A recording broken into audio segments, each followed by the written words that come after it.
"You're dead when we get home." Derek didn't whisper it. He didn't even try to be discreet. His voice cut across the white tablecloth, past the flickering votive candle, loud enough that the elderly couple 2 tables over glanced up from their filet mignon. Vivian's fork froze halfway to her mouth. The linguine she'd been so carefully twirling because God forbid she eat it wrong and give him another reason to criticize her, suddenly looked like evidence at a crime scene. Evidence of what? She wasn't sure. Ordering without his permission. Taking too long to chew? Breathing too loudly? Existing in a body he didn't fully control yet? "I asked you a simple question," Derek continued, his jaw tight beneath that perfect lawyer smile he wore like a mask. "Were you flirting with the waiter?" "No." Her voice came out smaller than she wanted, barely a whisper scratching against her throat. "I said thank you. That's all." "You touched his hand when he gave you the menu." "It was an accident. I didn't mean to. You don't touch other men." His hand shot across the table and gripped her wrist, right over the faded bruises hidden beneath her silver bracelet. Not hard enough to leave new marks, never hard enough to bruise where people could see, but firm enough that her bones screamed and tears pricked the corners of her pale green eyes. "Do you understand me?" This was how it always went. A nice dinner, his idea, always his idea, would start pleasant enough. He'd tell her what to order, of course, because he knew what looked appropriate for a woman who needed to lose 10 pounds. He'd comment on her makeup, her hair, the dress that showed too much collarbone, the earrings that made her look cheap. He'd remind her how lucky she was that he still wanted her, a 27-year-old orphan with no family, no money, no one who would even notice if she disappeared. And then inevitably something would set him off. A perceived slight, an imagined transgression, a smile that lasted half a second too long. She'd pay for it later in the car with his hand around her throat, at home with her face pressed against the cold bathroom tiles, in 1,000 small ways that never left marks anyone else would see, but carved wounds so deep into her soul she'd forgotten what it felt like to be whole. "I understand," she said quietly, her voice hollow, emptied of everything except survival. "Good." He released her wrist and picked up his wine glass, swirling the expensive red like nothing had happened. "Because when we get home, you and I are going to have a very long conversation about loyalty, about what happens to women who forget who they belong to." The threat hung in the air like smoke from a funeral pyre. Vivian's stomach twisted into knots. She knew exactly what those conversations looked like. They started with him locking every door in the apartment, trapping her inside with no escape. Continued with her pressed against the wall, his hand around her throat, his voice escalating into screams that the neighbors pretended not to hear. They ended with her curled on the bathroom floor at 3 a.m, blood on her lip, apologizing for sins she didn't commit, promising to be better, to be smaller, to be nothing but an extension of his will. 3 years, 3 years of this living nightmare, and she still hadn't found the courage to leave. Where would she go? Her parents were dead. Aunt Margaret was dead. She had no money because Derek controlled every cent. No friends because he'd systematically isolated her from everyone who once cared. No job because he'd forced her to quit nursing, convinced her that taking care of other people's bodies was a betrayal of him. She was 27 years old with absolutely nothing and no one, trapped in a gilded cage with a monster who wore the face of a loving fiancé. She glanced down at her engagement ring, a modest diamond he'd chosen without asking her preference, the same way he'd chosen everything in her life for the past 3 years. The weight of it felt like a shackle around her entire existence. "Eat your food," Derek commanded. "You're making a scene and embarrassing me." She was making a scene. Of course. Always her fault. Everything was always her fault. Vivian reached for her fork again, but her hand was trembling now. Those pale fingers that used to save lives as a nurse now couldn't even hold silverware steady. The linguine blurred through the tears she refused to let fall. Not here. Not in public. That would only make tonight worse, and tonight was already going to be hell. She didn't notice the man at the next table. Not at first. He was sitting alone, which was unusual for a Friday night at La Fontana, Manhattan's most exclusive Italian restaurant, where reservations required connections, and a single meal cost more than most people's monthly rent. Most people came here in pairs or groups, draped in designer clothes and dripping diamonds, ready to celebrate mergers or marriages. This man looked like he'd walked in from an entirely different universe, one where he made the rules and everyone else simply obeyed. He wore a charcoal suit that probably cost more than Vivian's entire wardrobe, tailored so perfectly to his broad shoulders and powerful frame it seemed like armor forged from shadows. His dark hair was swept back, slightly curled at the ends, touched with silver at the temples that only made him look more distinguished, more dangerous. A faint scar ran along his left jawline, barely visible. Whispering of violence survived. He had the kind of face that belonged on Renaissance paintings of fallen angels, beautiful and terrifying in equal measure. Strong jaw that could have been carved from marble, sharp cheekbones that cast shadows in the dim candlelight. And his eyes. God, his eyes. They were the color of storm clouds over a winter ocean, gray and cold and absolutely merciless. Those eyes were currently fixed on Derek with the kind of intensity that made the air feel thick, electric, like the moment before lightning strikes. Not with curiosity, not with casual interest, with something far more dangerous. With recognition, with calculation, with the cold, patient hunger of a predator who had just spotted prey. If this story satisfies you, leave a like, share it with friends who love drama, and subscribe to the channel so you don't miss what happens next. Because when a mafia boss decides to intervene, nothing will ever be the same. I need to use the restroom, Derek said as he tossed his napkin onto the table and rose to his feet, his eyes still ice cold as they locked on Vivian. Do not go anywhere. Do not talk to anyone. Do not look at anyone. Do you understand? Vivian nodded, not daring to open her mouth. Derek turned and walked toward the back of the restaurant, his stride confident as if he were the most important man in the room. Vivian let out a breath, and for the first time in 20 minutes she felt her lungs actually work. She closed her eyes for a second, trying to steady the frantic rhythm hammering inside her chest. That was when she heard a chair slide, and when she opened her eyes, the man from the next table was sitting directly across from her. In Derek's seat, as if he had been invited, Vivian opened her mouth to scream, but he spoke first. My name is Nathaniel. His voice was low and dense, carrying the sound of New York, mixed with something farther away. Maybe Italy, maybe Sicily, maybe a world Vivian would never dare to enter, and you need to listen very carefully to what I am about to say because your boyfriend will be back in about 90 seconds. Vivian blinked, her heart seeming to stop. I am sorry, what? You need to leave him. Tonight. Right now. You do not understand. Vivian whispered, her voice shaking as her eyes flicked toward the restroom where Derek had disappeared. If he sees you sitting here, he will not hurt you tonight, Nathaniel said, and something in his voice made Vivian look straight into his eyes. It was not an empty promise. It was absolute certainty, as if he were stating a law of physics that could not be altered. You do not know him, Vivian whispered, her throat tightening. You do not know what he can do. I know men like him. Nathaniel leaned forward slightly, and Vivian caught the scent of his expensive cologne, sandalwood and something darker, more dangerous. I have met hundreds like him. They are all the same. They find someone gentle, someone kind, someone with a soft heart, and they break that person piece by piece until there is nothing left but fear. Vivian felt as if she had been slapped. The words, their brutal accuracy, made her want to cry and scream at the same time. I am fine, she said out of habit, out of instinct, following the script she had repeated for 3 years. Really, I am fine. He just has a temper sometimes, but he does not mean it. He means it. Nathaniel cut in, his voice unshaken. Every word, every grip, every bruise you are hiding under that silver bracelet, he means all of it. And it will get worse. You already know that. Vivian could not speak. She knew. God, she knew. She had known from the first time Derek shoved her into a wall. From the first time he checked her phone. From the first time he told her she could not see her friends anymore. She knew, but she had no other choice. Why do you care? The question came out more bitter than she intended. I am a stranger.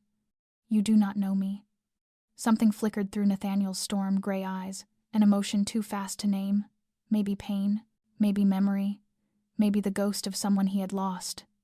Let us just say, I have my own reasons for hating men who threaten women in public. He is coming back. Vivian saw Derek's reflection in the glass, moving toward their table with quick, decisive steps. Her heart slammed against her ribs. Please, you have to leave. If he sees you sitting here, then what? Nathaniel did not move.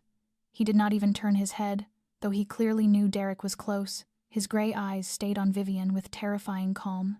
Let him see. You do not understand. I understand perfectly. The question is, do you want help? Or do you want to keep pretending this is love? The question still hung in the air, unanswered, when Derek arrived. What the hell is going on here? His voice cut through the space like a blade. His face flushed red, veins standing out along his neck. Who the hell are you? Why are you sitting in my seat? Nathaniel did not rush. He set his glass down on the table slowly, deliberately, as if Derek were nothing more than a buzzing fly unworthy of haste. Then he stood up. Vivian held her breath as she witnessed the difference between the two men. Derek was 5'9", tall by ordinary standards, but when Nathaniel straightened to his full height, he became a tower casting a shadow over Derek.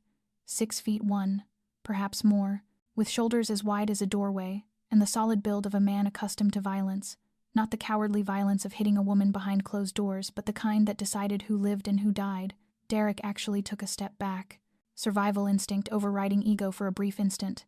I asked you who the hell you are, Derek growled, trying to reclaim his confidence, though his voice trembled slightly at the end. Vivian, stand up. We are leaving. Right now.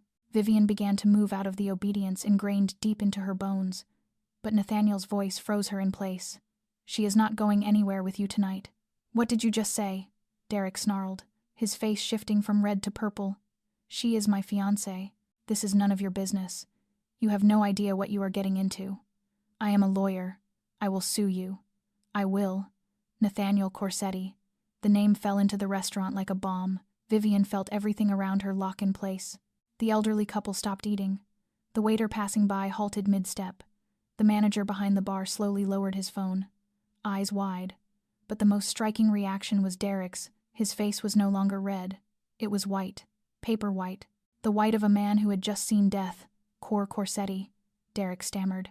And for the first time in 3 years, Vivian saw real fear in his eyes. Not the fear he inflicted on her, but the fear of prey, realizing it was standing before a true predator. Like from the Corsetti family, he knew the name. Vivian realized Derek was a corporate lawyer. He worked with major deals and powerful people, and clearly he knew what the name Corsetti meant in the New York underworld. Everyone did, or at least those who moved in elite circles whispered about that family, about the empire they controlled, about enemies who vanished without a trace. Exactly. Nathaniel smiled, but the smile never reached his eyes. The gray remained cold, calculating, assessing Derek the way one assessed a problem that needed to be handled. And you just threatened to kill a woman in my restaurant. Your restaurant, Derek swallowed, his throat bobbing as if he were trying to force down a stone. I did not know. I did not mean it. We were just talking. Couples talk. You know, sometimes it gets loud. It is nothing serious. The cameras in this restaurant record everything. Nathaniel cut in, his tone as calm as if discussing the weather. The audio is very clear. I am sure the police would love to hear the part where you said she would be dead when she got home. No. Derek shook his head, raising both hands in surrender. It was just an expression. I did not mean it, Vivian, tell him. Tell him I would never hurt you. Every eye in the restaurant turned to Vivian. She felt as though she were standing on a stage, lights glaring into her face, the entire world waiting for her to lie one more time. But when she looked into Nathaniel's eyes, the stranger who had intervened without being asked, she saw something she had not seen in Derek in 3 years. Choice. He was giving her a choice. The silence stretched. Derek looked at Vivian with a gaze that begged and threatened at the same time, as if saying that if she did not save him now, she would pay later. But then he looked at Nathaniel, and the threat in his eyes went out like a candle in a storm. All right. Derek stepped back, then another step. I will go. But he paused long enough to look at Vivian one last time, and in that look she saw a promise that this was not over, a promise that he would find her, a promise that she would regret this. Then he turned and walked away, so fast it was nearly a run, leaving Vivian seated there with a stranger whose name made all of New York tremble. The restaurant remained utterly silent after Derek vanished through the glass doors.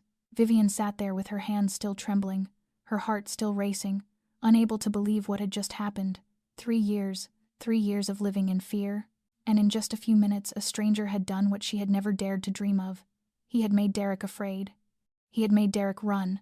She knew she should thank him. Vivian finally found her voice, though it was hoarse and fragile. But I do not understand. Why did you help me? You do not even know who I am. Nathaniel sat back down, not in Derek's chair, but in the one across from her. Keeping just enough distance so she would not feel threatened, he signaled to the waiter who was standing frozen nearby to bring a glass of water, then slid it toward Vivian. Drink! You are in shock! Vivian held the glass with both hands, because one was not steady enough. She took a small sip, feeling the cool liquid move through her parched throat. I told him this restaurant belongs to me, Nathaniel continued, his voice now gentler, less dangerous than it had been with Derek. That is the truth. La Fontana is one of many properties owned by my family, and it is also true that there are cameras recording everything, including what he said to you tonight. Vivian looked around the restaurant, noticing for the first time the nearly invisible cameras positioned in strategic corners. How many times had she been here with Derek without ever knowing? How many dinners had he humiliated her, threatened her, and all of it had been recorded? What will you do with those recordings? She asked, and part of her feared the answer. If they fell into the wrong hands, her life could be destroyed in a different way. That depends on you, Nathaniel replied. You can use them as evidence if you want to take him to court, or you can choose to do nothing at all. I will not force you. Vivian laughed, a bitter sound with no joy in it. Take him to court, she repeated as if it were a cruel joke. With what money? With which lawyer? He is a lawyer. Do you understand? He has connections. He has money. He has power. And me? I have nothing, not a single dollar because he controls every account. No job because he forced me to quit. No family because they are all dead. No friends because he chased them all away. She stopped, realizing she was saying too much to a stranger, yet there was something about Nathaniel that made her unable to stop, as if a dam had broken and 3 years of silence were pouring out. I do not even have anywhere to go tonight, she whispered, and the truth weighed on her like a stone. The apartment is his, the clothes were bought by him, the phone is paid for by him. Everything in my life belongs to him. He designed it that way. Nathaniel listened in silence, not interrupting, not judging, not showing pity. When Vivian stopped speaking, he simply nodded slowly as if confirming something he had already known. Men like him always do this, he said. Isolation, financial control, destruction of the support network, it is a formula. Nothing new. I have seen this formula thousands of times. Thousands. Vivian frowned. You speak as if you are an expert in domestic abuse. I am not an expert, Nathaniel replied, and for the first time Vivian saw something softer in his storm-gray eyes. But I know enough. I know that tonight, if you go back to that apartment, he will find you. Maybe not immediately, but he will. And what comes next will be worse than anything he has done before, because now he has been humiliated. Now he needs to regain control. Vivian knew he was right. She knew Derek would not let this go. She knew he would find her no matter where she hid. She knew, and that knowledge made her want to curl into a small ball and disappear from the world. So what do I do? She asked, and her voice sounded like that of a lost child. I have nowhere to go. I have no one to call. I have nothing. Nathaniel studied her for a long moment, as if making an important decision. Then he took out his phone, dialed a number, and spoke a few words in Italian that Vivian did not understand. When he ended the call, he looked at her with a serious expression. I will give you 2 choices. 2 choices, Vivian repeated, not sure she had heard correctly. A man she had met less than 10 minutes ago was offering her choices, when for 3 years Derek had not allowed her to choose even the clothes she wore. The first option, Nathaniel said, his voice clear and unhurried, as if explaining an important contract. I take you to a safe hotel tonight. The room is prepaid. No one knows you are there. Tomorrow morning you take care of your life on your own. I will not appear again. We become strangers. As if tonight never happened, Vivian swallowed. And the second option, Nathaniel tilted his head slightly, gray eyes studying her reaction. You let me help you get away from him completely. Not just for one night, but permanently. A safe place to stay, legal support, financial support, everything you need to start over without him following you. Vivian could not believe what she was hearing. What Nathaniel was offering were the very things she had dreamed of for 3 years, on nights when she lay on the cold bathroom floor and imagined a different life, a life where she did not feel terror every time she heard a key turning in the lock. But she had lived long enough to know that nothing was free. Why? She asked, hearing the suspicion in her own voice. What do you want from me? Do not misunderstand me. I am grateful for what you did tonight, but no one does this for a stranger without a reason. Who are you? Who are you really? I told you who I am. Nathaniel Corsetti. That name does not tell me much except that it scared Derek enough to make him run. Vivian tightened her grip on the glass of water as if it were a lifeline. And that does not exactly make me feel safer. You frighten a man just by your name. What kind of person can do that? Nathaniel was silent for a long moment. Candlelight flickered across his face, casting light and shadow like a Caravaggio painting, beautiful and frightening at the same time. Then he spoke, his voice different now, lower, carrying something like old pain, because once I failed to save someone. Vivian said nothing, waiting. A woman, Nathaniel continued, gray eyes staring into empty space as if looking into the past. A woman more important to me than anyone in the world. She was in a relationship like yours, beaten, controlled, trapped in a hell no one could see, and I did not save her. I was too young, too weak, too afraid. By the time I was old enough to do something, it was too late. He stopped, drew a deep breath, as if restraining some internal ache. She died. Vivian whispered, not a question but an acknowledgement, and she saw the answer in the way Nathaniel's jaw clenched, in the way his hand tightened on the table. She died, Nathaniel confirmed, and the man who killed her did not pay long enough. Since then, I have sworn that whenever I see a woman in that situation, I will not look away. I will not pretend I do not see. I will do what I could not do that year. Vivian felt tears running down her cheeks without knowing when she had begun to cry. Who was she? My mother. A car horn sounded outside. Through the restaurant window, Vivian saw a sleek black SUV parked at the curb, silent and menacing like a waiting beast.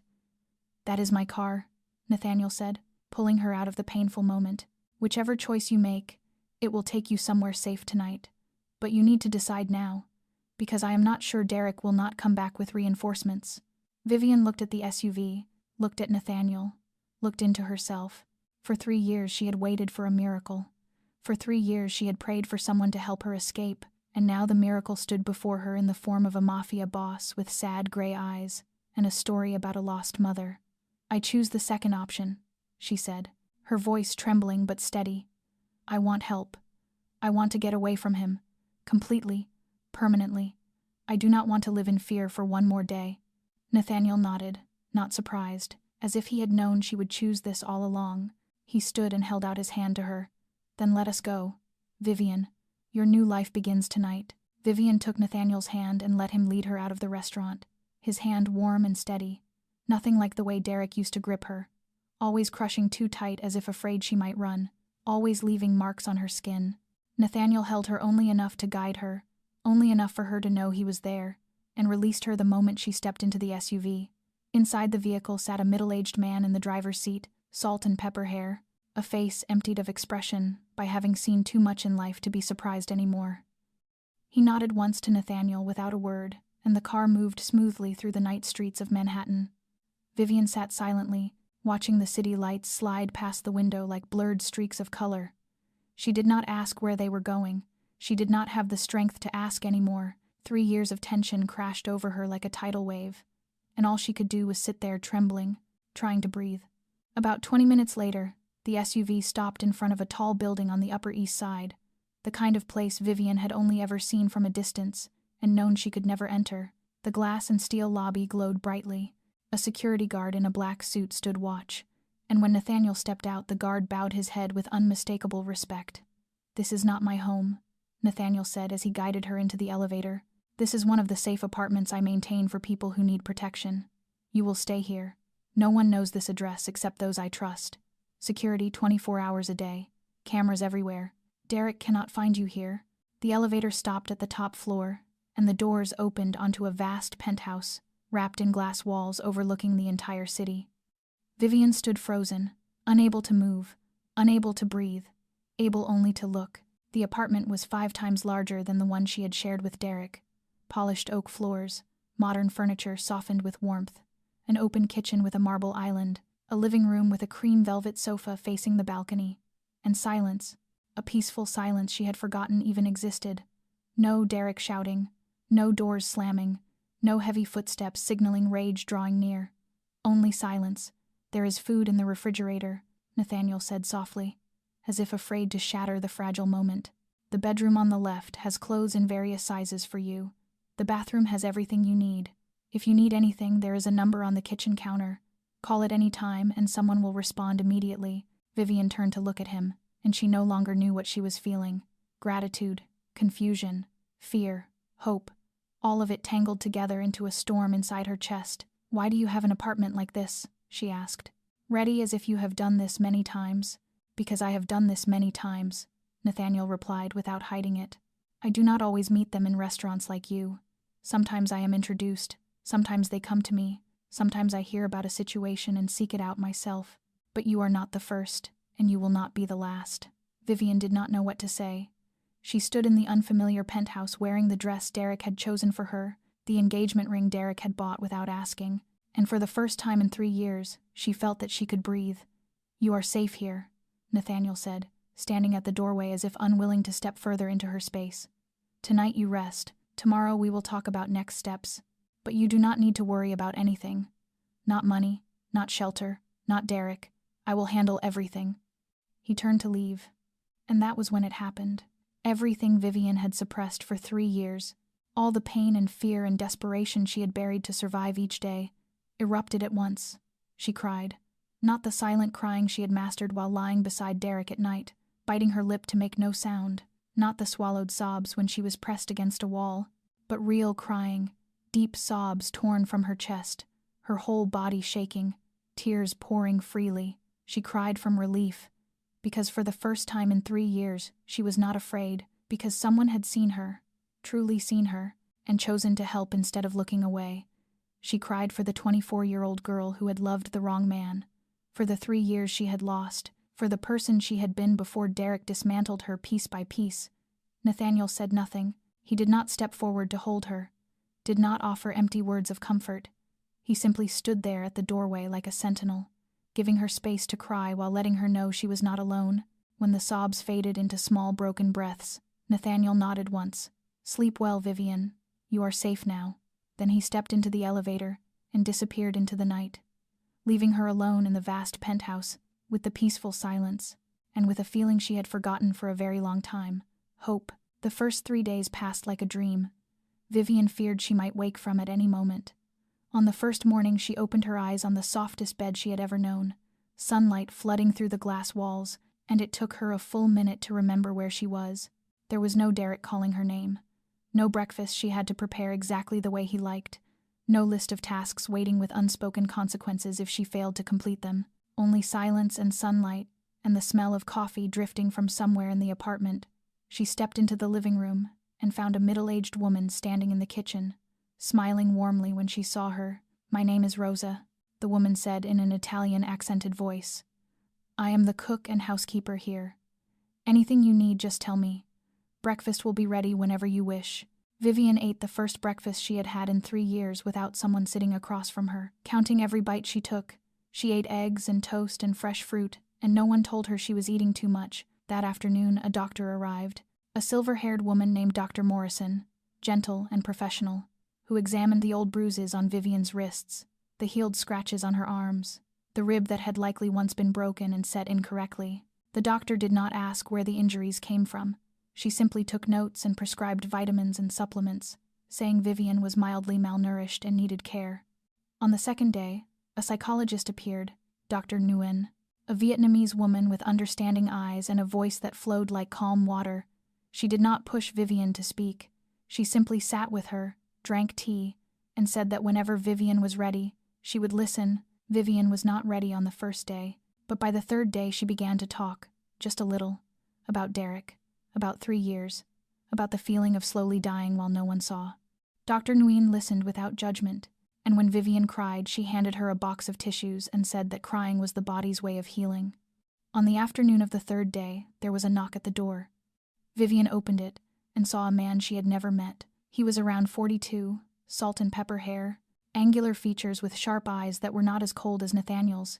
He wore a gray suit, stood with a soldier's posture, and there was something about him that told Vivian immediately he was someone important.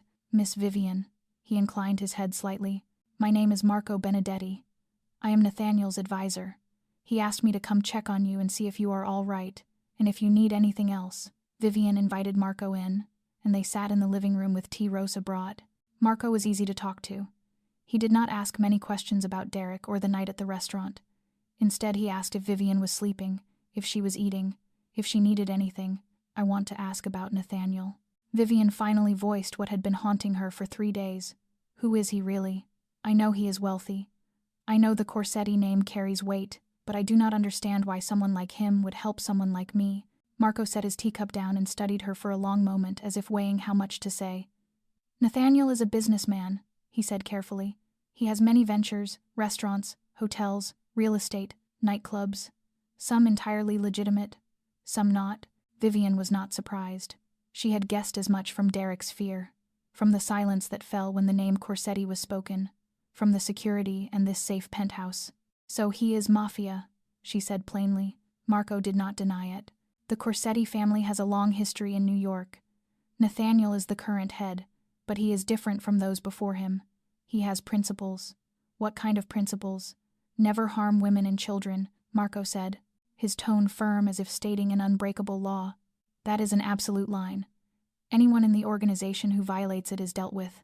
No exceptions, no second chances, and for outsiders who harm women and children, Nathaniel will destroy them if given the opportunity. Vivian remembered the story Nathaniel had told her in the restaurant, about his mother, about the woman beaten to death, about the child who could not save her. Now it made more sense. Because of his mother, she whispered. Marco nodded. Because of his mother, and because of every woman like her. Nathaniel could not save Isabella Corsetti, but he can save others, and he has been doing so, one way or another, for 10 years now. Vivian sat in silence, feeling something shift in the way she saw the man who had saved her that night.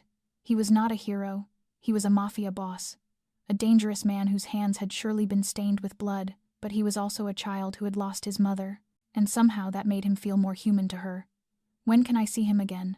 She asked before she could stop herself. Marco smiled faintly, as if the question did not surprise him at all. He will come to see you soon. Nathaniel came to visit on the 4th day, exactly as Marco had said he would. He arrived in the late afternoon, still in the same black suit he had worn the night at the restaurant, still with the storm-gray eyes and the faint scar along his jaw. But something was different. At the restaurant, he had been a predator. Here, in the penthouse, flooded with afternoon light, he seemed softer, as if he had removed an invisible layer of armor. The first visit lasted only 15 minutes. He asked if she was sleeping, if she was eating, if she needed anything. Vivian answered briefly, still distant, still unsure how to treat this man. He was a mafia boss. He was the man who had saved her. The two facts collided in her mind and refused to reconcile. The second visit was a little longer. Nathaniel brought a box of cannoli from an old Italian bakery in Little Italy, saying it was something his mother used to make. They sat on the balcony overlooking Manhattan, ate the pastries, and for the first time Vivian saw Nathaniel smile. Not the cold smile he had worn when facing Derek, but a real one that creased the scar on his jaw and lit his gray eyes like the sky after a storm. The third visit followed, then the 4th, then the 5th. Every day Nathaniel came, sometimes in the morning before work, sometimes in the evening after meetings. Vivian did not ask about. The conversation slowly grew longer. Nathaniel began to ask about her life, not about Derek or the 3 years of hell, but about what had come before, about her childhood, her parents, Aunt Margaret, her dreams. What did you want to be before you met him? Nathaniel asked on the 10th day as they sat in the living room with 2 cups of hot tea. Vivian was silent for a long time. She had not thought about her dreams in years. Derek had buried them so deeply she thought they were dead. I am a nurse, she finally said, her voice small as if sharing a secret. I worked at Mount Sinai Hospital in the emergency department. I loved that job. I loved helping people, saving lives, being there for them in their worst moments. And what was your dream? To open a free clinic, Vivian said, surprised to find the dream still so clear in her mind. For people without insurance, undocumented immigrants, the homeless, all those the system abandons. My Aunt Margaret died of cancer because she could not afford early treatment. By the time it was discovered, it was too late. I do not want anyone to die just because they are poor. Nathaniel listened without interrupting. He did not say whether it was a good idea or a foolish one, practical or naive. He simply listened, and something in his focused silence made Vivian keep talking. She told him about nursing school, about the work she loved, about how Derek destroyed everything. He told me I did not need to work because he would take care of me, Vivian said with a bitter laugh. Then he said caring for other men was betraying him. Then he said I was too tired after my shifts to give him the attention he deserved. In the end, I quit just to make him stop screaming. And then I had nothing left. No job, no money, no purpose, only him and the apartment. and fear. Nathaniel set his teacup down and looked at her with an expression she could not read. "Do you still want to open that clinic?" Vivian blinked. She had not thought of it as a real possibility in a long time. "I do not know," she said honestly. "I do not even know who I am anymore." "You will find out," Nathaniel said, and something in his voice sounded like a promise. That night Vivian had a nightmare. She dreamed of Derek, of his hands around her throat, his face red with rage, his voice screaming that she would die. She woke with a scream echoing in the dark room, her back soaked in sweat, her heart pounding as if it would burst from her chest. Rosa came first, holding her and whispering reassurance in Italian, but Vivian kept shaking, unable to escape Derek's shadow even though she knew he could not touch her here. 15 minutes later, Nathaniel appeared. He did not ask what had happened. He simply sat in the chair beside her bed, in the darkness, and spoke in a low voice like velvet. "I am here. You are safe." He did not try to touch her, did not try to hold her. He just sat there, a solid presence in the night. And somehow that presence chased away the ghosts Derek had left behind. Vivian did not know when she fell back asleep. She only knew that when she drifted into dreamless rest, Nathaniel was still there, and when she woke the next morning, the chair was still warm. 2 weeks passed, and Vivian began to think that perhaps Derek had let her go. Perhaps the fear of the name Nathaniel Corsetti was enough to make him give up. Perhaps she was truly free. She was wrong.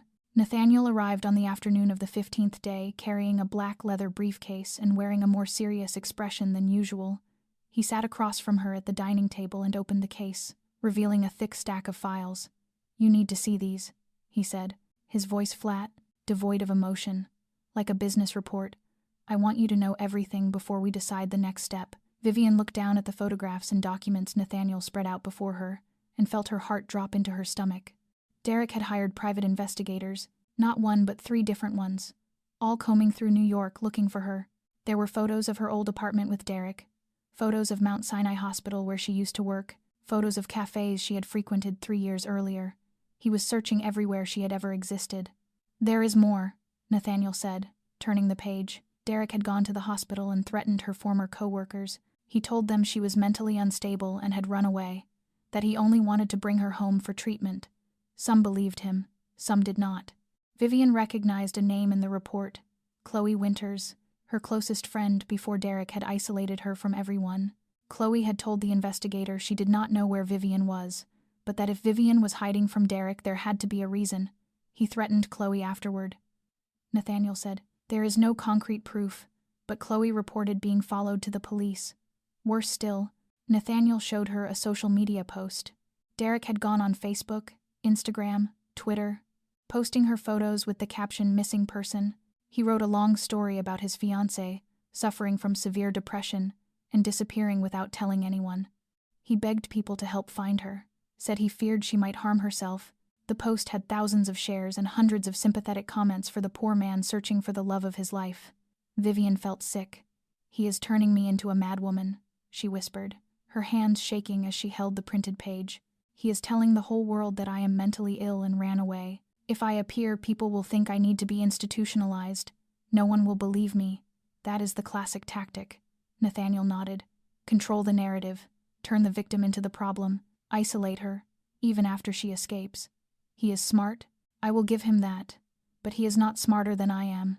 Vivian looked up into Nathaniel's gray eyes and saw something there she could not read. "I need to ask you a question," Nathaniel said slowly, "and I need you to answer honestly.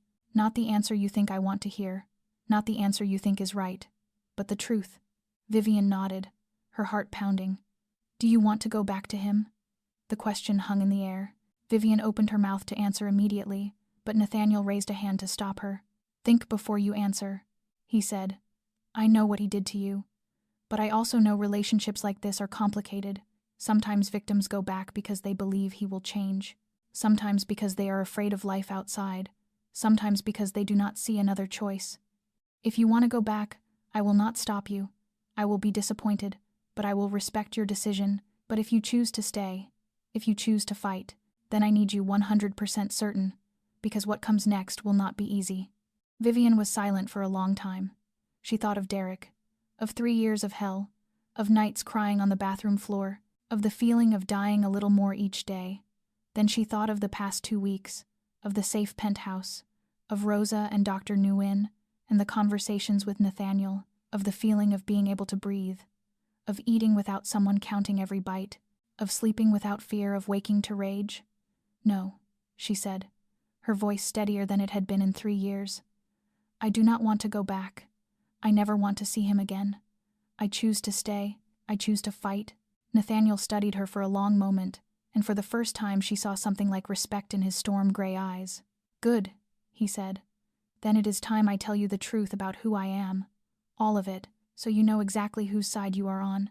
Nathaniel rose and stepped out onto the balcony, looking down at Manhattan where the lights shimmered like millions of stars fallen to the earth. Vivian followed and stopped a few steps behind him, waiting. She knew he was gathering his thoughts, searching for a way to begin a story he likely told very few people. "My mother's name was Isabella." Nathaniel finally spoke, his voice lower now, weighted with something heavy as lead. "She was the most beautiful woman I have ever seen. Hair black as ebony, warm brown eyes, and a smile that could light up an entire room.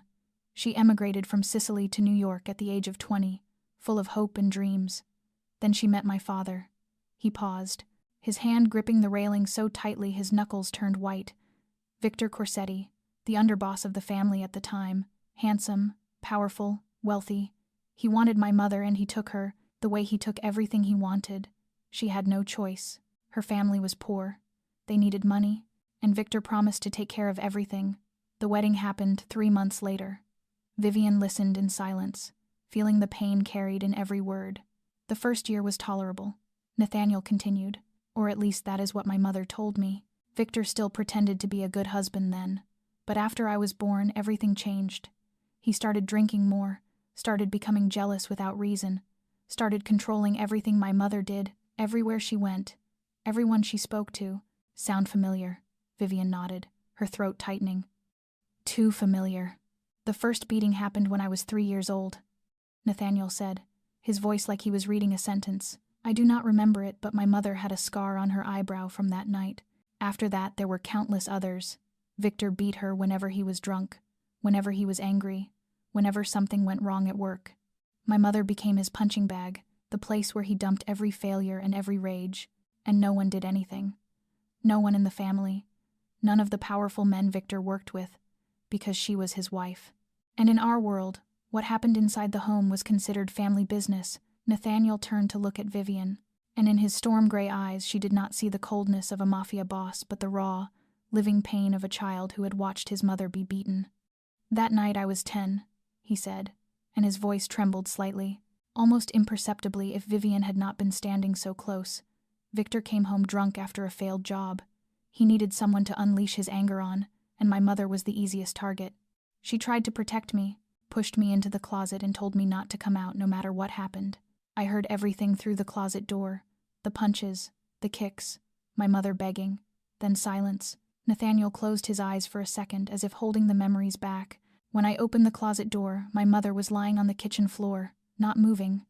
Victor had left, probably to a brothel or a bar like always. I crawled to her and held her. She was still breathing, but barely. I did not know who to call, did not know what to do. I just held her and cried and begged her not to die." He opened his eyes, and Vivian saw tears glinting in the city lights, though they did not fall. "She died in my arms at 3 a.m, internal injuries," the doctors later said. "If she had been taken to the hospital earlier, she might have lived, but no one took her.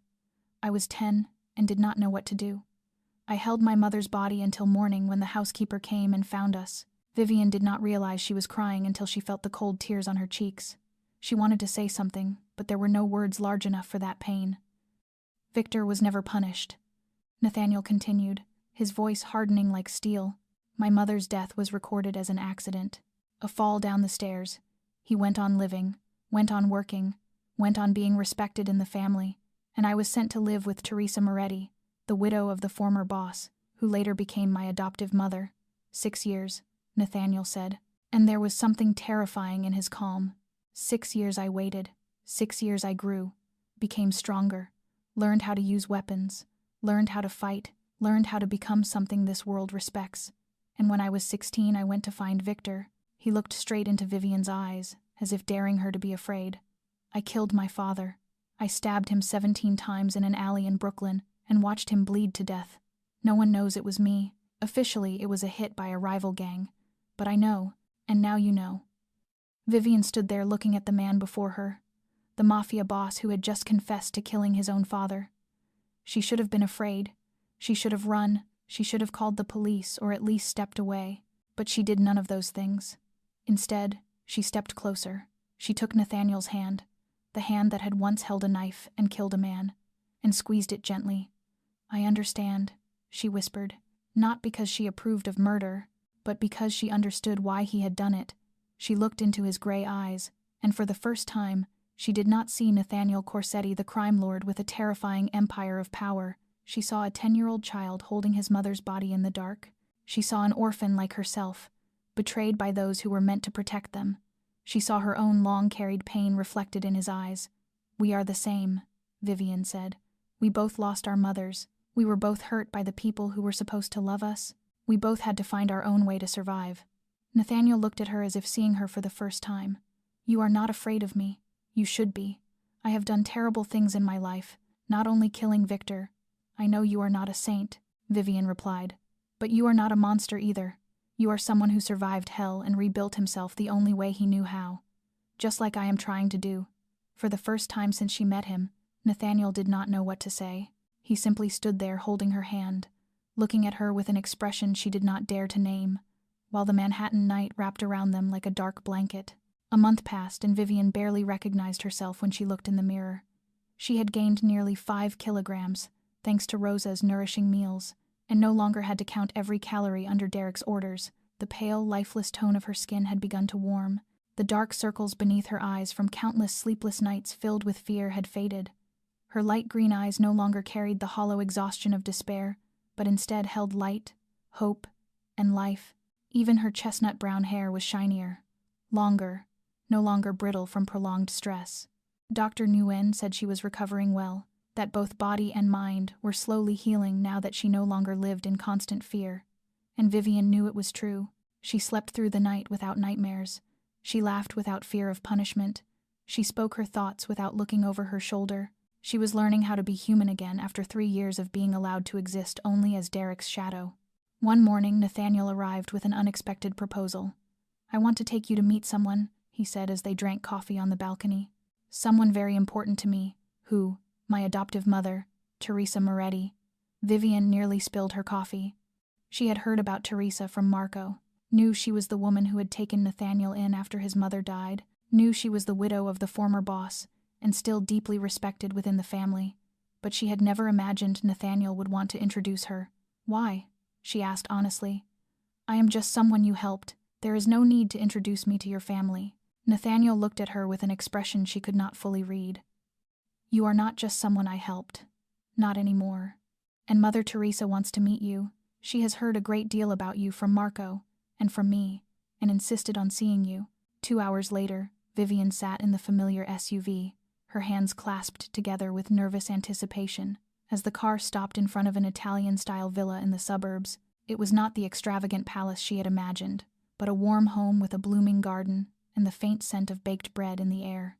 Teresa Moretti stood waiting at the door, 64 years old, yet still carrying the elegance of a woman who had once ruled an empire. Silver hair swept into a neat bun, skin still smooth despite the fine lines of age, and warm brown eyes like hot chocolate. When she saw Vivian, her face lit up like the sun. "This is the girl," she said to Nathaniel in English colored by a distinct Italian lilt, then stepped forward and embraced Vivian as if they had known each other all their lives. "So beautiful, so fragile. She needs to eat more. Come in, come in. I made lasagna." Lunch unfolded in a spacious, sun-drenched kitchen filled with the aromas of Italian cooking. Teresa kept piling food onto Vivian's plate, asking about her health, her life at the penthouse, everything except Derek or the painful past. She had a gift for making people feel welcomed, loved, as though they belonged, and Vivian saw a completely different side of Nathaniel. With Teresa, he was not the cold boss others feared. He was a son sitting still while his mother stroked his hair and scolded him affectionately for not eating enough vegetables. He was a boy laughing when Teresa told embarrassing stories about him sneaking into the kitchen at 10 years old to steal pastries. He was gentle in a way Vivian had never seen, and it made her heart race for reasons she did not dare admit. After the meal, while Vivian helped clear the dishes, Teresa pulled Nathaniel out onto the porch. They spoke in Italian, likely assuming Vivian could not understand, but Vivian stood near an open window, and though she did not understand the words, she heard the seriousness in Teresa's voice. "My child, do not ruin this with her. I see the way you look at her. She is good, and she has suffered enough. If you are not serious, then do not begin." Vivian did not hear Nathaniel's reply, but when he returned to the kitchen, his gray eyes found her immediately, and there was something in that look that made her believe whatever he had said to Teresa had been a promise. On the drive home, Vivian gazed out the window and smiled for the first time. Not out of politeness, but from genuine happiness. She was beginning to understand Nathaniel, the man behind the dark empire, the orphan who had found a mother for the second time, the gentle heart hidden beneath cold steel armor, and she realized that she was falling in love with him. In the weeks that followed, Vivian gradually began to see the real world of Nathaniel Corsetti, not through stories or rumors, but through her own eyes. He started taking her with him to certain meetings, business dinners, and events that he said she needed to understand if she wished to stand beside him. And Vivian learned a great deal. She saw Nathaniel in boardrooms, surrounded by men with ice-cold faces, his voice low and decisive as he issued commands. She saw the way his people bowed their heads when he entered, not out of blind fear but out of genuine respect. She saw how he dealt with a traitor, not with violence as she had imagined, but with a cold cruelty that was even more terrifying. He simply looked at the man and said that from that moment on, no one in the family was to do business with him. No one was to speak to him. He would become invisible in this world. The traitor wept and begged, but Nathaniel turned his back and walked away as if the man no longer existed. Yet Vivian also saw another side. She saw Nathaniel sit down with the son of a subordinate who had died on a job, promising that the family would be cared for, that tuition would be paid, that no one would ever have to worry about money. She saw him quietly sign a large check for a children's hospital without wanting anyone to know. Marco had to tell her because Nathaniel never mentioned it. She saw him visit an orphanage in Brooklyn one afternoon, playing ball with the children and laughing as if he were not a mafia boss at all, but simply a man who loved kids. Nathaniel did not know she had seen that moment. Marco had taken her there because she begged to know what Nathaniel did on the afternoons he disappeared without explanation, and when she saw him lift a little girl onto his shoulders, laughing as the child tugged at his hair, her heart melted completely. He was a living paradox, both a monster capable of destroying a man with a single sentence, and a protector of the vulnerable who asked for no recognition, both the ruler of a dark empire and an orphan who had never forgotten the pain of losing his mother, both ruthless with his enemies and gentle with those he loved. Derek, too, had once had two faces. Vivian remembered, sweet in public and cruel behind closed doors, but Nathaniel was different. His two sides were not false and true, but both true. He was genuinely ruthless when necessary, and genuinely gentle when he chose to be. He did not pretend to be good only to reveal his ugliness later. He was both at once, and that should have frightened her, but it did not. One night, as they sat on the penthouse balcony looking out over Manhattan, Vivian finally admitted to herself what she had long known. She was in love with Nathaniel Corsetti, not the kind of love she had felt for Derek, the blind love of a lonely 24-year-old girl clinging to someone for survival. This was different, deeper, slower, built on truth rather than illusion. She loved him knowing who he was, knowing what he had done, knowing how dangerous his world could be. She loved him because he saw her, truly saw her, not as something to possess or prey to control, but as a human being with her own pain and dreams. She loved him because he gave her choices, when the world had stripped every choice away. She loved him because he was an orphan who had turned pain into strength to protect others, just as she was learning to do. Vivian did not say it aloud, not yet. She did not know how Nathaniel felt, and did not want to shatter the fragile thing growing between them. But when Nathaniel turned to her with the city lights reflected in his gray eyes, when he asked her what she was thinking in a voice soft as velvet, Vivian knew that whatever happened, she was ready to walk into the darkness with him. Nathaniel came to pick her up on a Saturday evening without warning, dressed in a black shirt without a tie, his sleeves rolled up to reveal strong forearms traced with veins, and for the first time Vivian saw him looking relaxed, instead of encased in his usual black suited armor. "Come with me," he said without explanation, and Vivian followed him into the elevator without asking where they were going. She had learned that with Nathaniel, surprises were sometimes beautiful. The SUV carried them to a skyscraper in Midtown, one of the tallest structures in Manhattan, its glass facade reflecting the night sky. Nathaniel led her through a private lobby, into a private elevator, straight to the top floor, and then up a final staircase to the rooftop. When the steel door opened, Vivian caught her breath. All of New York stretched beneath them like an endless carpet of light, millions of lights shimmering from towering buildings, from crowded streets, from bridges spanning the river, the Empire State Building glowing in the distance, the Statue of Liberty standing guard in the harbor, and above them a sky dark as ink with a few stars breaking through the city glow. The wind was strong at that height, but not cold, just enough to lift Vivian's hair and carry the scent of the city below. "This is the tallest building I own," Nathaniel said beside her, also gazing at the view. "I come up here when I need to think. Up here everything looks smaller. The problems, the enemies, the worries, all just tiny points of light in a vast city." They stood in silence for a long moment, shoulders brushing, watching the city that never slept. Then Nathaniel turned to her, his gray eyes reflecting millions of lights as if holding an entire galaxy. "What do you want for the future, Vivian?" The question startled her. She was used to being asked what she wanted to eat, what to wear, what to do during the day. But the future? Derek had never asked her about the future because in his mind, her future belonged to him and nothing else. "I want to help women like me," Vivian answered after a moment, surprised to realize how true it was, women who are trapped like I was, with no money, nowhere to go, no one to help them. I was lucky to meet you. But how many are out there, with no one coming to save them? How many are lying on a bathroom floor right now, thinking they have no choice? Nathaniel listened without interrupting, without judgment. "I want to create a safe place for them," Vivian continued. And as she spoke, the idea grew clearer. Not just a shelter, but a real organization. Legal support, so they can divorce, regain custody, obtain restraining orders, financial support so they can stand on their own feet, job training so they can find work, psychological counseling so they can heal. "Everything you gave me, I want to give to others." Nathaniel studied her for a long moment, and in the city's shimmering light she saw something like admiration in his eyes. "If I give you the resources to do this," he said slowly, "money, locations, lawyers, staff, everything you need, can you do it?" Vivian turned fully toward him, her heart racing. "Are you serious?" "I am always serious. You know that." "I do not know," she said honestly. "I have never run anything before. I am just a nurse." "You are not just a nurse." Nathaniel stepped closer, close enough for Vivian to catch the familiar scent of his cologne, sandalwood, and something darker she now recognized.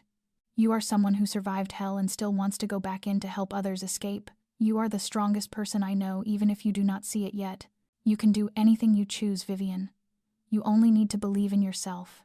Vivian looked up into his gray eyes, held by an intensity that made her forget how to breathe. And before she could think, before fear or doubt could rise, she rose onto her toes and kissed him. Their lips met, and the world seemed to stop. Nathaniel froze for a heartbeat as if caught by surprise. Then his hand came up to cradle her face, gentle as if she were the most precious thing he had ever touched. He kissed her back slowly, tenderly, without urgency, as if they had a lifetime to stand above New York and discover each other. It was not a kiss of burning passion, but a kiss of promise, of beginnings, of two people wounded by life, finding one another among millions. When they finally pulled apart, Vivian was breathless, her forehead resting against his, and she saw Nathaniel smiling, not the cold smile of a crime lord, but the smile of a man who had just received something he had never dared to hope for. "I will do it," Vivian whispered. "A foundation, helping women. I will do it. I know you will," Nathaniel replied, and he kissed her again beneath the New York night sky. 3 months after the night atop New York, the Phoenix Rising Foundation officially came into being.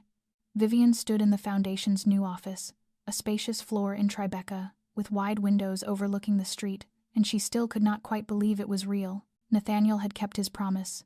He provided every resource she needed, from office rent to a team of lawyers to a security system that protected client identities. Yet he did not interfere with how she ran things.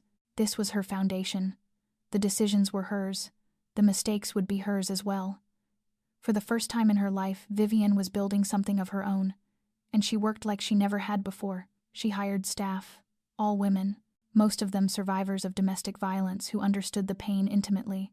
She established intake procedures to ensure absolute confidentiality. She reached out to hospitals, police precincts, shelters to build a referral network. She studied divorce law, victim protection statutes, custody rights, everything she needed to help the women who came to her. Sophia Chen was the first client. She was 32, Chinese, with 2 daughters aged 4 and 6. She arrived one morning with swollen eyes, bruises on her arm, and a fear Vivian recognized instantly because she had carried it every day for 3 years.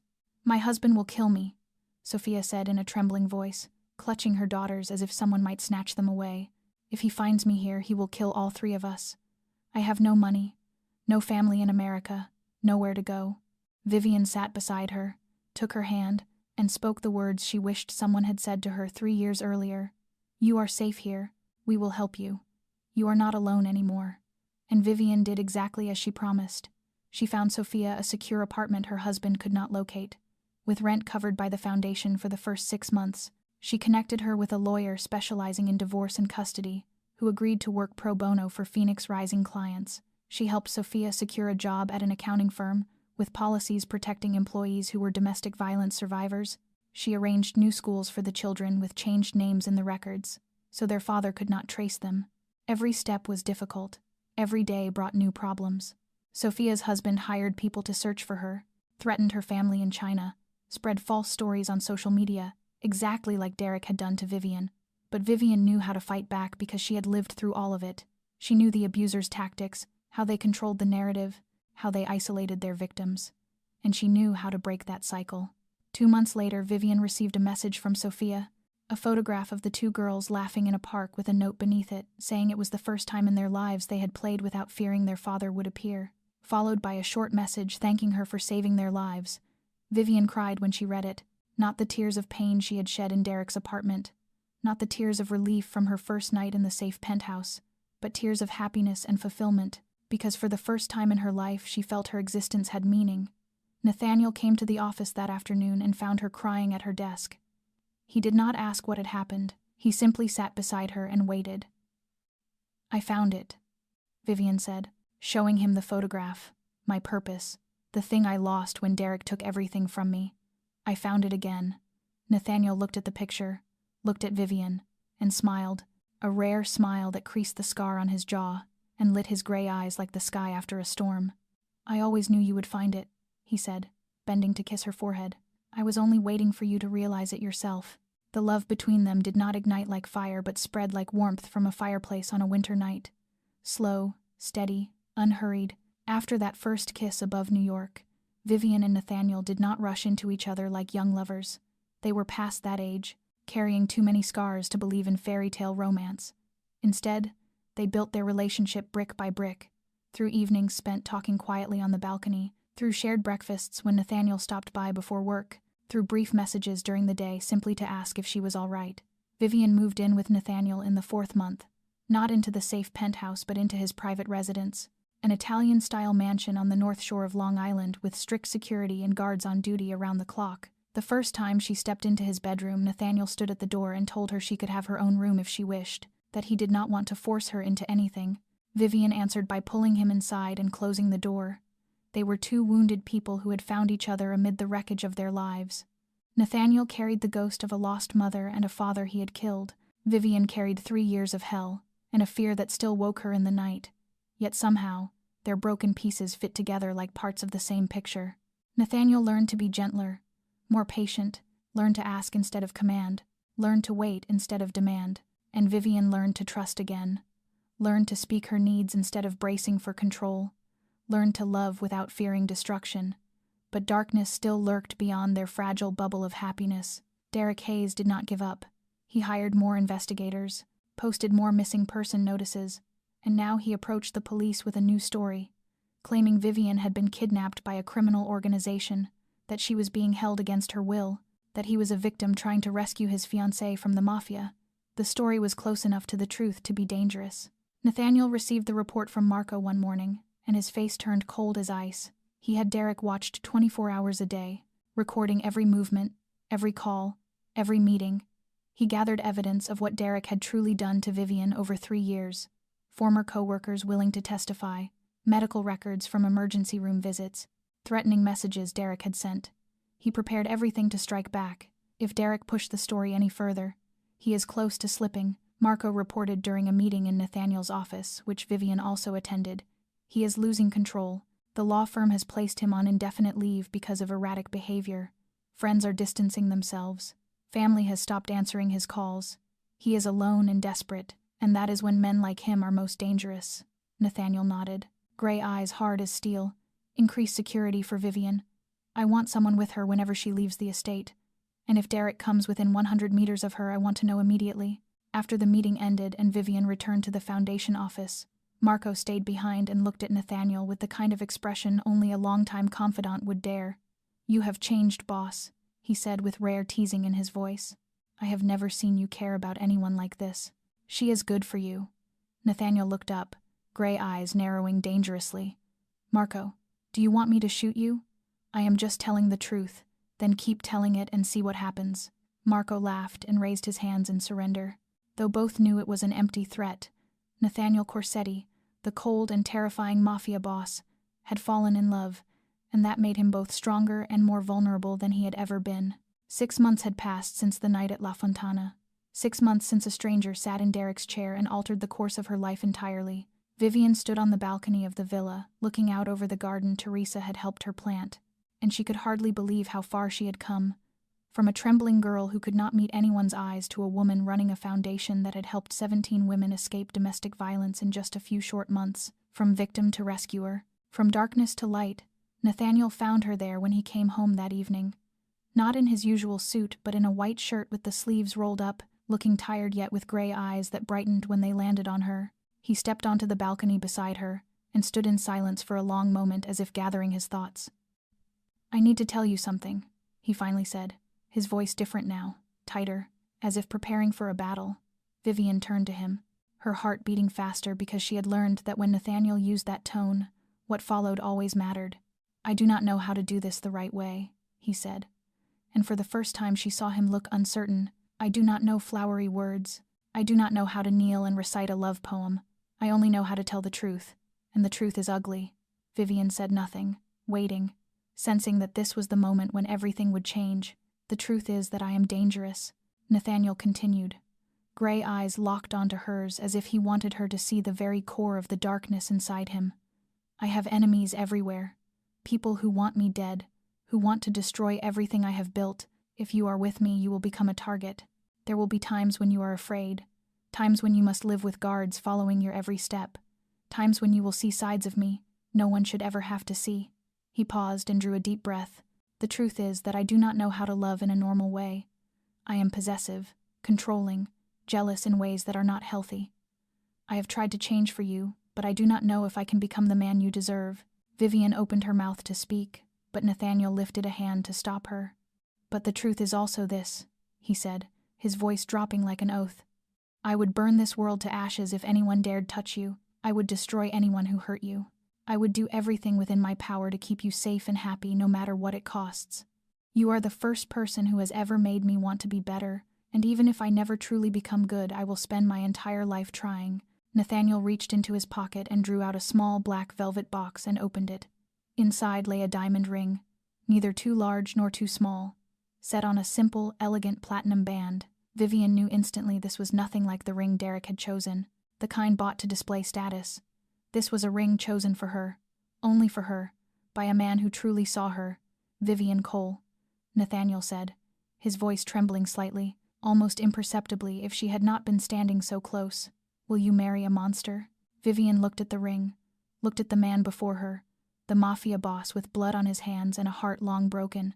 She thought of Derek, of the false light he had used to lure her into hell. Then she thought of Nathaniel, of the real darkness he never tried to hide, of the danger he acknowledged without excuses, of the way he loved her with all his flaws and hers. Derek had been light that turned out to be darkness. Nathaniel was darkness that held a fire warm enough to keep her alive. Yes, Vivian said, her voice steady, without hesitation, surer than she had ever been of anything in her life. I choose you. I choose your darkness over anyone else's false light. Nathaniel slid the ring onto her finger, and for the first time Vivian saw the cold Mafia boss tremble. He pulled her into his arms, holding her as if afraid she might vanish, and whispered into her hair, I will never let you regret this, I swear. The wedding took place on a Saturday at the end of the month, in the back garden of Teresa's villa. Beneath an arch of white roses she had spent an entire week preparing, It was not a grand spectacle with hundreds of guests, as one might expect from the most powerful mafia boss in New York. Only the closest circle, fewer than 30 people. Seated on white chairs among blooming flowers, Vivian walked across the green lawn in a simple lace wedding gown Teresa had helped her choose, holding a bouquet of white lilies. Unable to stop smiling, Chloe Winters followed as her maid of honor. The old friend she had reconnected with after years of isolation under Derek. Chloe had been crying since Vivian stepped out of the dressing room, and still had not stopped, whispering again and again that she could not believe Vivian had finally found real happiness. Nathaniel stood at the end of the aisle in a classic black suit, hair neatly slicked back, gray eyes fixed only on Vivian as if the rest of the world had vanished.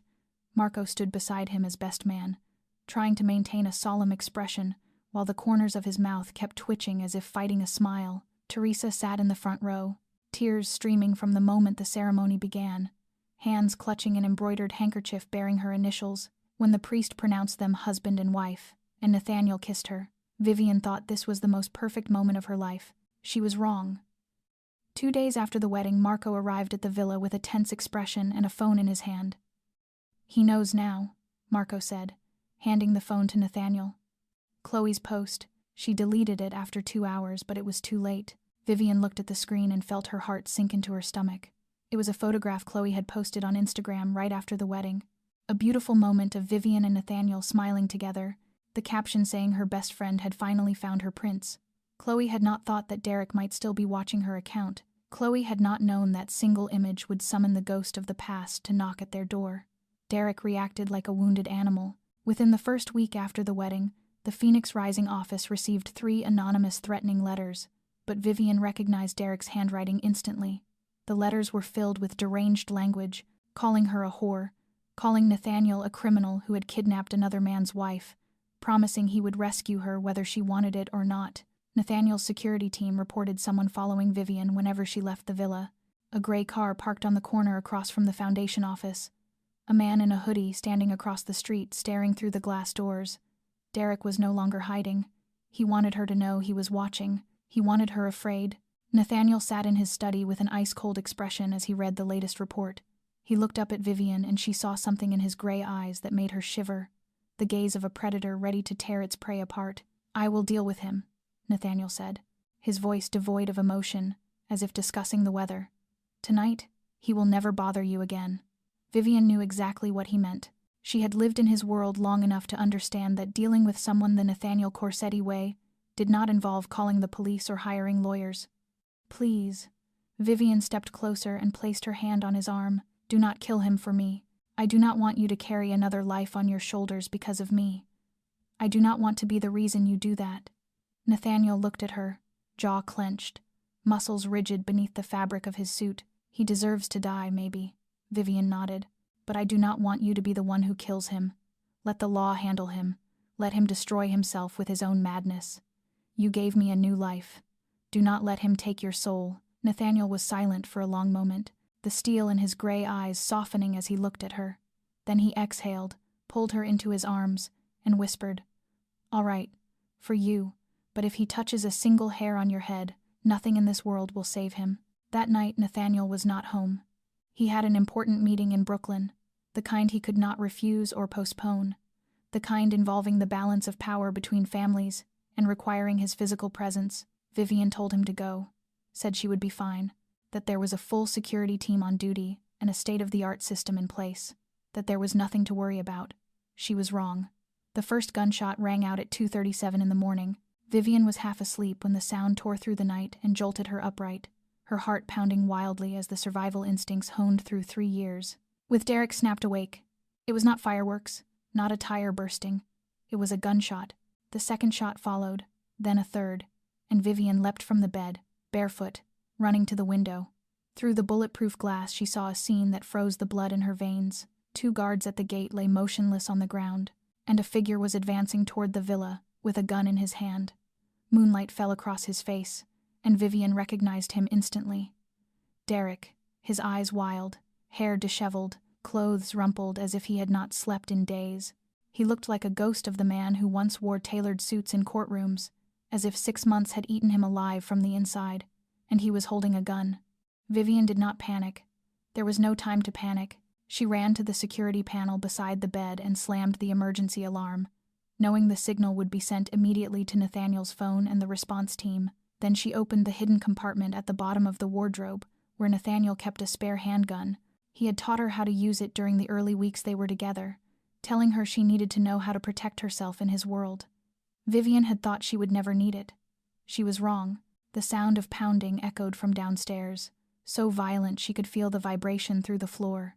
"Vivian." Derek's voice roared through the night. "I know you are in there. Open the door. Open it now." Vivian did not answer. She checked the chamber, her hands trembling slightly while her mind went cold and clear.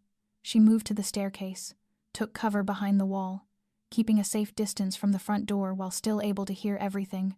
"You think you can hide from me?" Derek continued to scream, his voice a mix of madness and desperation. 3 years. 3 years I gave you everything, and you repay me by running off with a Mafia bastard. You turned me into a joke in front of everyone. I lost my job because of you, lost my friends because of you, lost my family because of you. Everything I had is ruined because of you." Vivian listened and felt anger surge through her chest, replacing the fear Derek had once planted in her. She was no longer the trembling girl in the restaurant, no longer a victim waiting to be rescued. She was Vivian Corsetti, the woman who had risen from ashes and rebuilt her life. "You gave me nothing," she replied through the house intercom, her voice steadier than she expected. "You took everything.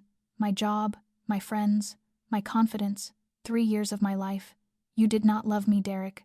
You owned me. There is a difference." "Shut up," Derek screamed, followed by the sound of a bullet striking the door, making Vivian flinch even though she knew the steel would not be easily breached. "You do not get to talk to me like that. You belong to me. You have always belonged to me. I will take you back whether you want it or not. I belong to no one," Vivian answered, surprised to realize she truly believed it. "I am free. I chose to be with Nathaniel because he gave me a choice, something you never did. What you call love is nothing but sick possession. You do not love me. You love the idea of controlling me, and I refuse to be controlled for one more second. Shut up, shut up, shut up." Derek was unraveling, his voice rising into a howl stripped of reason. "I will kill you. I will kill that Mafia bastard. I will burn this whole house down if you do not open the door." Vivian heard vehicles in the distance, engines roaring through the night. The response team was coming. She only needed to hold on a few more minutes. She tightened her grip on the gun, finger poised on the trigger, and waited. If Derek broke through the door, she would not hesitate to shoot, not because she wanted to kill him, but because she had chosen to live, and no one at all, was allowed to take the life she had fought to reclaim. The sound of vehicles screeched to a halt outside the gate. Then more engines followed, their growls tearing through the stillness of the night. Vivian heard footsteps, shouted commands, the sharp clash of metal, and then she heard the voice she had been waiting for, a voice low and cold as ice cutting through everything else. "Derek Hayes." Vivian ran to the window and looked out. Nathaniel stood in the courtyard, emerging from the darkness as if he were part of it, dressed in a black suit, his hair slightly disheveled as though he had raced here at terrifying speed, a gun steady in his hand and aimed straight at Derek. Around Derek stood at least 10 men in black, all armed, all trained on him from every direction. Derek froze like a rabbit caught in headlights, the gun in his shaking hand trembling, his wild eyes darting from one man to the next, as if he could not comprehend what he was seeing. "Drop the gun," Nathaniel said, his voice not loud yet carrying through the night with the weight of absolute authority. "I will count to 10. If the gun is still in your hand at 10 you will die. You would not dare kill me," Derek screamed, but his voice cracked and rose unnaturally high, betraying the fear choking him. "There are witnesses. There are cameras. You will go to prison. 10.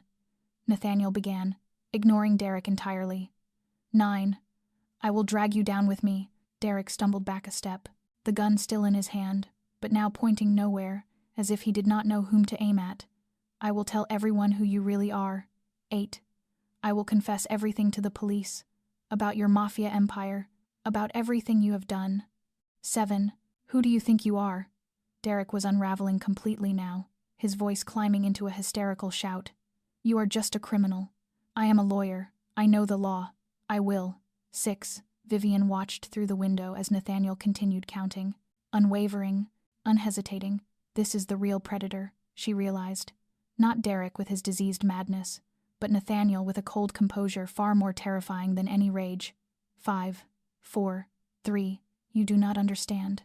Derek began to cry, tears streaking down his ashen face. I love her.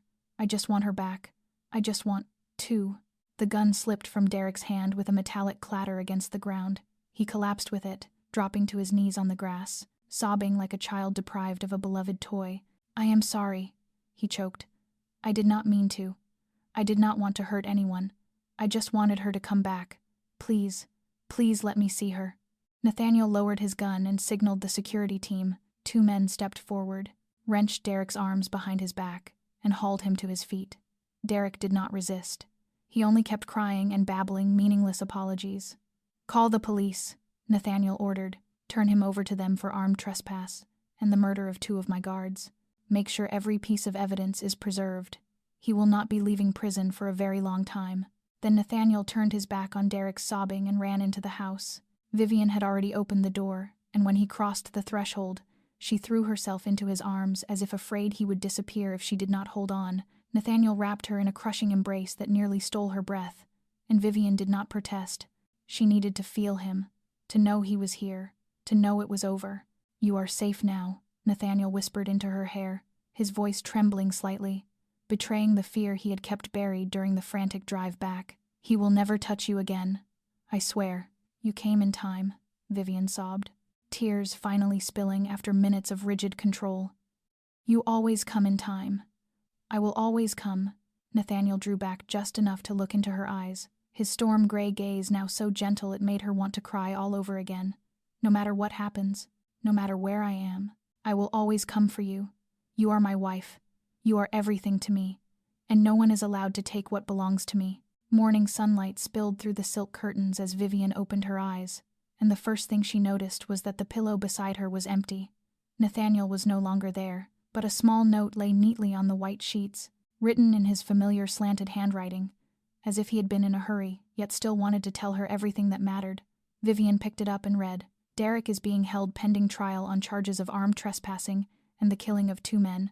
The lawyers say he will not be granted bail. The families of the guards have been fully taken care of. Their children's education will be paid for through college graduation. The foundation office called at 7 this morning about 3 new clients needing urgent help. Mother Teresa called at 7:30 demanding we have dinner with her on Sunday. She said it is mandatory, not a suggestion. I love you, signed N.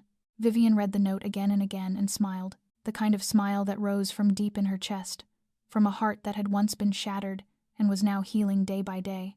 She reached for her phone on the bedside table and opened her messages with Chloe, the friend still tormenting herself over the wedding photo that had unintentionally led Derek to her door. Vivian typed quickly, Remember when you said I would end up with either a prince or a mafia boss? Turns out I got both. Chloe replied almost instantly with a string of emojis and a short line.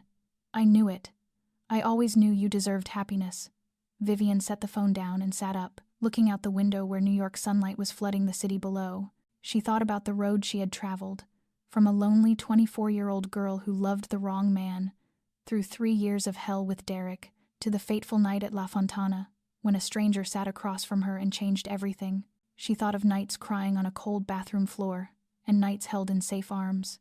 Of the engagement ring Derek had chosen without asking her, and the wedding ring Nathaniel had slid onto her finger with trembling hands. Of the woman who once could not meet anyone's gaze, and the woman who now ran a foundation that had helped dozens escape violence. Vivian stepped out of bed and went into the bathroom, meeting her own reflection in the mirror. She was no longer gaunt and pale as on her first day in the safe penthouse.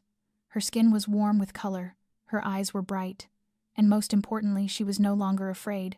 Derek would be in prison for a very long time, and even if he ever walked free, he knew that touching her meant facing Nathaniel Corsetti. She was safe, truly safe. For the first time in her life, she had a foundation to lead with women needing help every day. She had a husband who was complex and dangerous, yet loved her in a way she never thought she deserved. She had Teresa as a second mother, Marco as a gruff older brother, Rosa as a warm presence, and Chloe back in her life after years apart. She had a family, a purpose, a life. She had everything Derek had tried to take from her. The past was over. 3 years of hell had ended. Derek was gone from her life, not in a body bag as Nathaniel once intended, but behind bars where he belonged.